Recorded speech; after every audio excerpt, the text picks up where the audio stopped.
ഈശോ മിശിഹായ്ക്ക് സ്തുതിയായിരിക്കട്ടെ. ജപമാല മാസത്തിലെ 30-ാം ദിവസത്തിലേക്ക് നമ്മൾ ഇന്ന് പ്രവേശിക്കുകയാണ്. വിശുദ്ധ കൊച്ചുത്രേസ്യ പറയുന്നു, പരിശുദ്ധ അമ്മേ ലോകത്തിലുള്ള ഏറ്റവും വലിയ ഭാഗ്യവതി അമ്മയാണ്.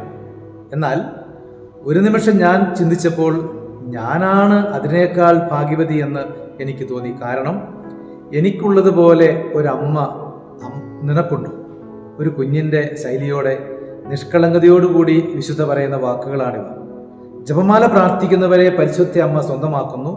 അവർ അമ്മയുടെ സ്വന്തമാകുന്നു. ഒരു കുടുംബത്തിൽ അമ്മയുള്ളതും അമ്മയില്ലാത്തതും തമ്മിൽ വലിയ വ്യത്യാസമുണ്ട്. അമ്മയില്ലാത്ത ഒരു കുടുംബം അതെത്രയോ അസ്വസ്ഥമായ വേദനിക്കുന്ന ഒരു കുടുംബമാണ്. ജപമാല പ്രാർത്ഥനയിലൂടെ നമ്മുടെ കുടുംബങ്ങൾക്ക് അമ്മ സ്വന്തമാകുന്നു. നമ്മുടെ കുടുംബങ്ങളെ അമ്മ സ്വന്തമാക്കുന്നു. ജപമാല വെറുമൊരു പ്രാർത്ഥനാ രീതിയല്ല, പ്രാർത്ഥന അനുഭവമാണ്. ഇത് സ്വന്തമാവുക പരിശുദ്ധ അമ്മയുടെ കരം പിടിച്ച് ഈശോയിലേക്ക് അടുക്കുമ്പോഴാണ്. ജപമാലയിലെ ജപമണികളിൽ പിടിച്ച് നമ്മൾ പ്രാർത്ഥിക്കുമ്പോൾ പരിശുദ്ധ അമ്മയുടെ കരം പിടിച്ച് പ്രാർത്ഥിക്കുന്നുവെന്ന് ഓർക്കുക.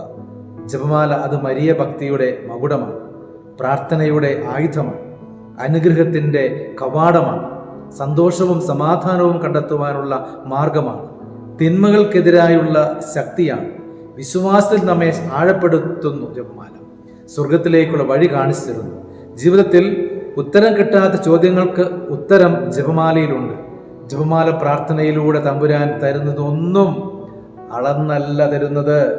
സമൃദ്ധമായി പരിശുദ്ധ അമ്മയിലൂടെ കൃപകൾ നമ്മിലേക്ക് വർഷിക്കുന്ന മനോഹരമായ പ്രാർത്ഥനയാണ് ജപമാല.